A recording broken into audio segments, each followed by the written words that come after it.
একদিন এক গ্রামে অদ্ভুত এক জাদুকর তান্ত্রিক মহিলা আসলো এবং এলাকায় খবর ছড়িয়ে দিল সে অমুক দিন বিকেল বেলায় গ্রামের মধ্যবর্তী বড় মাঠে জাদুর খেলা দেখাবে। আর এটা কোনো সাধারণ জাদু নয়, কোনো চোখের ধোঁকাও নয়, হাত সাফাইও নয়। তার খেলায় ছিল এমন কিছু যা মানুষ আগে কখনো দেখেনি। সেই দিন বিকেলের দিকে গ্রামের খোলা মাঠে লোকজন জড়ো হতে শুরু করলো। নারী, পুরুষ, বৃদ্ধ, শিশু সবাই এসেছে। মাঝখানে দাঁড়িয়ে আছে সেই মহিলা। তার পরনে ছিল কালো রঙের ঢিলে ঢালা কাপড়, চোখে কালি, ঠোঁটে অদ্ভুত এক হাসি। তার চোখের দিকে তাকালেই যেন শিরদাঁড়া দিয়ে ঠান্ডা স্রোত বয়ে যায়। সে উচ্চস্বরে বলল, হে গ্রামবাসী, আজ আমি তোমাদের সামনে এমন কিছু জাদু দেখাবো যা আগে কেউ দেখেনি। আজকের খেলাগুলো হবে একেবারেই নতুন। লোকজনের ভিড় আরো ঘন হয়ে এলো। কেউ ফিস ফিস করে বলল, আল্লাহ জানে কি দেখাবে। কেউ আবার কৌতূহল মনে এগিয়ে এলো। খেলা শুরু হলো। সবার আগে মহিলা মাটির দিকে তাকিয়ে হঠাৎ জোরে পা দিয়ে মাটিতে আঘাত করলো। মুহূর্তের মধ্যে মাটি কেঁপে উঠল, ধুলো উড়ে গেল, আর চোখের পলকেই সেখানে তৈরি হলো এক বিশাল গর্ত। গর্তের ভেতর থেকে ধীরে ধীরে বেরিয়ে এলো এক ভয়ঙ্কর বড় সাপ। ফনা তুলে হিস হিস করছে। লোকজন চিৎকার করে পিছনে সরে গেল। কেউ কেউ ভয়ে দৌড়ে পালাতে চাইলো। তখন মহিলা হাত তুলে বলল, তোমরা কেউ ভয় পেও না, যতক্ষণ আমি এখানে আছি কিছুই হবে না। সে সাপের দিকে তাকিয়ে অদ্ভুত ভাষায় কিছু বলতে লাগলো। তারপর হঠাৎ জোরে বলল, এখনই দেখো। চোখের সামনেই সেই বিশাল সাপটা কেঁপে উঠল, শরীর ছোট হতে লাগলো, আর মুহূর্তের মধ্যেই সেটা পরিণত হলো একটি ছাগলে। লোকজন অবাক, কেউ বিশ্বাস করতে পারছে না। কেউ বলছে এ কোন জাদু, আবার কেউ বলছে এ তো অসম্ভব। এরপরে মহিলা তার ঝুলি থেকে একটি ছোট্ট পাথর বের করলো। সে পাথরটি সামনে রাখলো। এরপরে মন্ত্র পড়তে লাগলো। ধীরে ধীরে সেই পাথর বড় হতে লাগলো। ছোট্ট পাথর মুহূর্তেই বিশাল আকৃতি ধারণ করলো। তারপর অলৌকিকভাবে পাথরটি মাটি ছেড়ে হাওয়ায় ভাসতে শুরু করলো। লোকজন হতভম্ব হয়ে তাকিয়ে আছে। এক সময় পাথরটা আরো উপরে উঠলো। আরো উঠতে উঠতে এক সময় আকাশে মিলিয়ে গেল। চোখের আড়ালে হারিয়ে গেল সে চিরতরে। গ্রামের মানুষে মানুষে মাঠ ভরে গেল। ভিড়ের মাঝেই ছিল এক ছোট্ট ছেলে, ফুটফুটে, চোখে বুদ্ধির ঝিলিক, মুখে কৌতূহল। জাদু দেখাতে দেখাতে হঠাৎ সেই মহিলার নজর পড়ল ওই ছেলেটির দিকে। তার চোখ সরু হয়ে এলো। মনে মনে কিছু একটা ভাবলো। হঠাৎ সে সবাইকে উদ্দেশ্য করে বলতে লাগলো, হে গ্রামবাসী, শোনো, এখন আমি এমন এক জাদু দেখাবো যা খুবই ভয়ঙ্কর। এতে কারো প্রাণও চলে যেতে পারে, তবে ভয় পেও না, আমি আছি। এই কথা শুনে লোকজন শিউরে উঠল। একজন সাহস করে জিজ্ঞাসা করলো, হে জাদুকরনি, কি জাদু দেখাবেন? মহিলা ঠান্ডা গলায় বলল, আমি এক মানুষকে পশুতে পরিণত করব। এই কথা বলার সাথে সাথেই চারদিকে আতঙ্ক ছড়িয়ে পড়ল। কেউ পিছিয়ে গেল, কেউ চুপ করে রইল। তখন মহিলা সকলকে উদ্দেশ্য করে বলতে লাগলো, তোমাদের মধ্য থেকে কাউকে প্রস্তুত হতে হবে। আমি কাউকে জোর করব না। কে প্রস্তুত? কিন্তু কেউ এগিয়ে এলো না। সবাই নিচের দিকে তাকিয়ে রইল। তখন মহিলা ধীরে ধীরে হাঁটতে হাঁটতে সেই ফুটফুটে ছেলেটির সামনে গিয়ে দাঁড়ালো। নিচু হয়ে তাকিয়ে বলতে লাগলো, বাবা, তুমি কি এই মজাদার জাদুটি দেখতে প্রস্তুত? ছেলেটি ভয় পেল না, বরঞ্চ শান্ত গলায় বলল, আপনি তো একটা সাপকে ছাগল বানাতে পেরেছেন। যদি পারেন তাহলে অদৃশ্যভাবে একজন মানুষ এভাবে হাজির করে তাকে পশুতে বদলে দেখান। নিশ্চয়ই আপনার সেই ক্ষমতা আছে। এই কথা শুনে চারপাশ স্তব্ধ হয়ে গেল। এত ছোট্ট একটা ছেলের মুখে এমন কথা কেউ আশা করেনি। মহিলার মুখে হাসি জমে গেল। সে কিছুক্ষণ চুপ করে রইল। তারপরে মনে মনে ভাবলো, এই বাচ্চাটাকে আমার লাগবে। আমার তো কোনো সন্তান নেই। সে ছেলেটির কানে কানে কিছু একটা ফিস ফিস করে বলল। সঙ্গে সঙ্গে ছেলেটি একটু দূরে সরে গেল এবং লোকেদের ভিড়ের মধ্যে হারিয়ে গেল। কেউ কিছু খেয়াল করলো না। এরপরে মহিলা ঘোষণা করলো, আজকের খেলা এখানেই শেষ।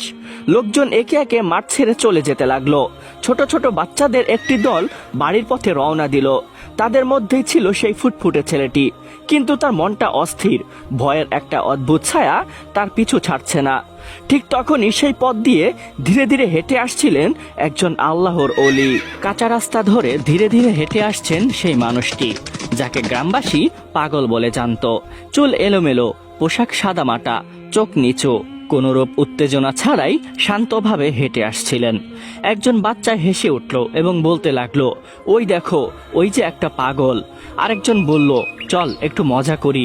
শিশুসুলভ নিষ্ঠুরতা আর কৌতুক মিলিয়ে তারা রাস্তার পাশ থেকে ছোট ছোট পাথর তুলে ছুটতে লাগলো। কেউ লক্ষ্যভেদ করছে, আবার কেউ হেসে লাফাচ্ছে। পাথরগুলো ছুটে যাচ্ছে আল্লাহর অলির দিকে, কিন্তু তিনি থামলেন না, পেছনে তাকালেন না। তার মুখে কোনো বিরক্তি নেই, কোনো ভয় নেই। তিনি শুধু মনে মনে বললেন, হে আল্লাহ, ওরা তো জানে না তুমি ওদের সবাইকে দিনের খাদেম হিসেবে কবুল করে নাও। ঠিক তখনই ঘটল আরেকটি অলৌকিক ঘটনা। যে পাথরগুলো তার শরীরে লাগার কথা ছিল, সে পাথরগুলো মধ্য আকাশে ভিন্ন রূপ ধারণ করলো। অদৃশ্য জগৎ থেকে মনে হচ্ছিল কেউ সেগুলোকে রং করে দিচ্ছে। ধীরে ধীরে পাথরগুলো রং বদলাতে লাগলো। শক্ত পাথর নরম হয়ে গেল, আর মুহূর্তের মধ্যেই এক একটা পাথর রূপ নিল রঙিন ফুলে। কিছু ফুল মাটিতে ছুঁড়ে পড়লো, কিছু ফুল বাতাসে দুলে দুলে নামলো। চারদিকে হঠাৎ সুগন্ধ ছড়িয়ে পড়লো। বাচ্চাদের হাসি থেমে গেল, কেউ কথা বলছে না। একটা ছেলে ভয়ে ফিসফিস করে বলল, দেখেছিস, পাথর ফুল হয়ে গেল, নিশ্চয়ই সে জাদু দেখাচ্ছে। কিন্তু সেই ফুটফুটে ছেলেটি সবকিছু খুব মনোযোগ দিয়ে দেখছিল। তার চোখ বড় বড় হয়ে গেল। সে বুঝে গিয়েছে এটা কোনো সাধারণ মানুষ নয়। তখনই একজন ছেলে বলতে লাগলো, চল আমরা এখান থেকে পালিয়ে যাই, না হলে ওই মহিলার মতো এই লোকটিও আমাদেরকে ছাগল বানিয়ে দিবে। এই বলে সেই বাচ্চাগুলো সেখান থেকে দৌড়ে পালিয়ে যায়। কিন্তু সেই ফুটফুটে ছেলেটি হঠাৎ করে কিছু মনে করে সে দৌড়ে আল্লাহর অলির পিছনে গেল এবং একটু দূর থেকে ডাকলো, হে আল্লাহর অলি, একটু দাঁড়ান, আপনার সাথে আমার কিছু কথা আছে। এই ডাক শুনে আল্লাহর ওলি থামলেন, ধীরে ধীরে পিছনে তাকালেন। চোখে কোনো কঠোরতা নেই, বরঞ্চ মমতা। তিনি নরম গলায় বললেন, হ্যাঁ বাবা, বলো, কি কথা। ছেলেটি চারপাশে তাকালো। তার সাথী সঙ্গীরা এখনো দূরে দাঁড়িয়ে আছে। সে একটু নিচু স্বরে বলতে লাগলো, এখানে না হুজুর, এখানে আমার সাথীরা আছে, ওরা হয়তো ভয় পেয়ে যাবে। বাচ্চাটির কথা শুনে আল্লাহর ওলি এক মুহূর্ত ভেবে মাথা নাড়ালেন এবং বললেন, আচ্ছা বাবা, চলো। দুজনে হাঁটতে হাঁটতে একটু দূরে ফাঁকা জায়গায় চলে গেলেন এবং একটি বড় গাছের নিচে দাঁড়ালেন। চারদিকে নীরবতা, পাখির ডাকও যেন কমে এসেছে। আল্লাহর ওলি দাঁড়িয়ে বলতে লাগলেন, বলো বাবা, এবার কি বলবে? আশেপাশে কেউ নেই। ছেলেটি একটু ইতস্ত করলো, তারপরে কাপা কণ্ঠে বলতে লাগলো, হুজুর, এই এলাকায় একজন জাদুকরনী মহিলা এসেছে, আপনি হয়তো শুনেছেন। তার ক্ষমতাও অনেক, কিন্তু আমি জানি আল্লাহর ক্ষমতাই সবচেয়ে বেশি। সবকিছু তো তারই সৃষ্টি। আল্লাহর ওলি সব শুনলেন। ছেলেটি এবার বলল, কিছুক্ষণ আগে ওই মহিলা খেলা দেখাচ্ছিল। সে সাপকে ছাগল বানিয়ে দিয়েছিল, আমরা সবাই নিজের চোখে দেখেছি। কিন্তু শেষের দিকে তার নজর আমার উপরে পড়ে। সে আমার কানে কানে ফিসফিস করে বলেছে আমাকে অনেক খেলনা কিনে দিবে, তবে আমাকে তার সাথে যেতে হবে। এই কথা বলতে বলতে ছেলেটির চোখে পানি এসে গেল। হুজুর, আমি তার সাথে যেতে চাই না, যদি সে আমাকেও কোনো কিছুর রূপে বদলে দেয়। এই কথা শুনে আল্লাহর ওলি হালকা মুচকি হাসলেন। সেই হাসিতে ভরসা ছিল, শান্তি ছিল। তিনি বললেন, বাবা, ভয় পেও না, এসবগুলো চোখের ভুল। সাপও একটা মাখলুক, আল্লাহর সৃষ্টি। আল্লাহর সৃষ্টি কেউ এভাবে রূপান্তর করতে পারে না, এটা সম্ভব না। ছেলেটি হতভম্ব হয়ে গেল। জি হুজুর, আপনি ঠিকই বলেছেন, কিন্তু আমরা সবাই তো নিজের চোখে দেখেছি। তবে যাই হোক, আপনি আমাকে সাহায্য করবেন। যে মানুষের গায়ে পাথর লাগার আগেই ফুল হয়ে যায়, সেই মানুষই ওই জাদুকরনীর মোকাবিলা করতে পারবে। এই কথা শুনে আল্লাহর ওলি এক মুহূর্ত থমকে গেলেন। এত ছোট্ট একটা ছেলের মুখে এমন গভীর কথা তাকে অবাক করলো। তিনি ছেলেটির দিকে গভীর দৃষ্টিতে তাকিয়ে বলতে লাগলেন, আচ্ছা বাবা, ঠিক আছে, আমি বিষয়টা দেখব। আমি এই সত্যটা সবার সামনে প্রকাশ করে দেব। ছেলেটির বুক হালকা হয়ে এলো। আল্লাহর ওলি আবার বললেন, কিন্তু একটা কথা মনে রেখো, পরের বার সে যখন খেলা দেখাবে তখন অবশ্যই তুমি আমাকে খবর দিবে। ছেলেটি মাথা নাড়ালো, জি হুজুর, আমি কথা দিচ্ছি। এই বলে সে দৌড়ে তার সঙ্গীদের কাছে চলে গেল। আর আল্লাহর ওলিও ধীরে ধীরে আবার হাঁটতে লাগলেন সেই পথ ধরে, যেই পথ অচিরেই তাকে নিয়ে যাবে এমন এক ঘটনার দিকে, যেখানে শুধু জাদু নয়, মানুষ আর জিনের ভাগ্য একসুতোয় বাধা পড়বে। এদিকে দিন যেতে লাগলো, আর সেই গ্রামের মানুষদের বুকের ভিতরে অজানা এক ভয় ধীরে ধীরে বাসা বাঁধতে শুরু করলো। আজকে একটা বাচ্চা নেই, কালকে আরেকটা, পরশুদিন আবার অন্য বাড়ির একটি শিশু। এভাবে একে একে ছোট ছোট বাচ্চারা হারিয়ে যেতে লাগলো। শুরুতে সবাই ভেবেছিল হয়তো কোনো আত্মীয়দের বাড়িতে গিয়েছে, কিংবা খেলতে গিয়ে দূরে চলে গিয়েছে। কিন্তু সময় গড়াতেই বোঝা গেল ব্যাপারটা মোটেও স্বাভাবিক নয়। মায়েরা ছেলে মেয়েদের বুকে জড়িয়ে ধরে কাঁদতে লাগলো। বাবারা দিনভর মশাল হাতে খুঁজতে বের হলো গ্রামের মোড়ে মোড়ে। আলোচনা চলতে লাগলো, কি হচ্ছে এসব? এমন তো আগে কখনো হয়নি। হঠাৎ করে এত বাচ্চা গেল কোথায়? কারো মুখেই কোনো উত্তর নেই, শুধু আতঙ্ক আর অসহায়ত্ব। কিন্তু গ্রামের কেউ জানতো না রাতের আধারে সে মহিলা তান্ত্রিকই নিঃশব্দে ঘরে ঘরে ঢুকতো।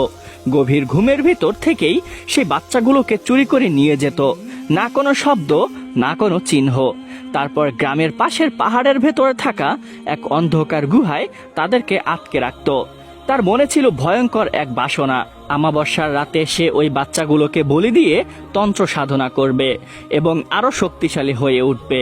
জিনের শক্তি, শয়তানি বিদ্যা আর কালো জাদুকে একত্র করে সে এমন এক অবস্থানে যেতে চাইছিল যেখানে মানুষ তাকে ভিন্ন রূপে ভয় করবে। দিনের বেলায় অবশ্য সে ছিল সম্পূর্ণ ভিন্ন রূপে। সেদিনও মাঠে মানুষের ভিড় জমে গিয়েছিল। সে আবার খেলা দেখাতে এসেছে, কিন্তু আজকের খেলা আগের সব খেলার চেয়েও ভয়ঙ্কর ও আশ্চর্যজনক। লোকজন গোল হয়ে দাঁড়িয়ে আছে। হঠাৎ সবাই দেখলো কোনো দড়ি নেই, কোনো লাঠি নেই, কোনো ভর নেই। সেই মহিলা ধীরে ধীরে মাটি ছেড়ে উপরে উঠতে শুরু করলো। হাওয়ার ভেতর ভাসছে সে, ঠিক যেন বাতাসই তাকে ধরে রেখেছে। লোকেরা বিস্ময়ে তাকিয়ে আছে, কেউ হাত